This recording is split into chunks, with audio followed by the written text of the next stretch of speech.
Marek, vítaj. Ahoj. Poď ďalej, páči. Kavička, páči sa. Ďakujem. Prosím. Dobre sa tu cítim u teba. To som veľmi rada. Peťa, ty máš vo Fingu vlastnú firmu. Mám.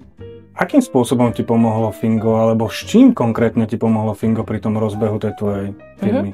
Určite na začiatku najviac, čo sa týka grafiky a marketingu, nakoľko som chcela, aby to esteticky ladilo, aby aj ten názov, ako vidíš, hral trošku s tým Fingom. A od začiatku tá myšlienka bola financia reality pod jednou strechou. Boli veľmi nápomocní pri všetkých marketingových materiáloch, či už polepoch kancelárie, alebo dizajnoch, ktoré som potrebovala. Chceme sa tu cítiť dobre, strávime tu veľa času, aj ja, aj moji kolegovia, a samozrejme, aby naši klienti sa tu cítili príjemne. Vy vo Finrealgo spájate cez hypotéky po reality, ako si už spomínala, venujete sa realitám na Slovensku, takisto aj v zahraničí. My to máme skôr také srdcové krajiny a vzniklo to nejakým našim postupným životným vývojom.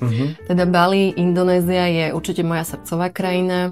Tam prišla investičná príležitosť tým, že bola 2 roky zatvorená pre všetkých turistov. My sme sa tam dostávali cez naozaj náročné karantény a náročné víza, ktoré sa veľmi ťažko získavali. Ale ceny pozemkov išli veľmi dole, začali Baličania predávať pozemky, mali sme tam našu veľmi dobrú známu, s ktorou sme začali spolupracovať a spolupracujeme dodnes. Vravím, keď to bolo jednoduché, robí to každý, jednoduché to není, musíš mať naozaj človeka, ktorý sa tomu rozumie, je tam fyzicky, nedá sa to robiť len na diaľku. A dôverujete si a viete spolu riešiť veľa rôznych krízových situácií, ktoré nastanú. Druhou neúplne typickou krajinou, kde ponúkame nehnuteľnosti, je Gruzínsko, konkrétne Batumi. Toto je ale zásluhou môjho talentovaného kolegu Alexa Maximčuka. On sa najskôr do tejto krajiny tiež zamiloval a až potom tam objavil veľmi zaujímavé investičné príležitosti. Nakoľko pri veľmi nízkej vstupnej investícii tam máte veľký potenciál rastu cien nehnuteľností a zároveň aj ziskovosť prenajmu vychádza veľmi dobre. To potrebuje také vyrovnanie, vieš, akože pri tomto pracovnom živote, tak aj ty súkromný život, také nejaké koničky, hobby potrebuješ mať a tak. Ja tu vidím klavír, vidím tu psíkov. Čo sú ešte také tvoje koničky? Psíky sú samozrejme láska, oni chodia so mnou do práce. Klavír je niečo, čo som si splnila po veľa rokoch ako nejakú možno tajnú túžbu, sen, ktorá ma vždy nejako lákala.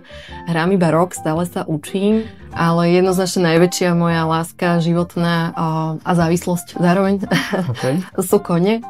A teda jazdenie na koňoch a všetko s koňmi spojené. A to je naozaj láska a závislosť, ktorú buď máš, alebo nikdy v živote nepochopíš. To je niečo, čo mi dáva takúto slobodu a tam sa cítim, že problémy neexistujú. Mňa zase láka pokaždé, keď sa pozriem tam doľava na ten klavír, tak ťa požiadať o to, či by si mi mohla zahrať a ukázať, čo si sa naučila za ten čas, keď sa učím. Stále sa učím. Zahrám ale iba pre teba, lebo nie je to ešte žiadny klavírny virtuós, ale niečo ti zahrám. Mňa to poteší, ak môžeš kľudne, daj pár tónov a možno sa niečo naučím ja.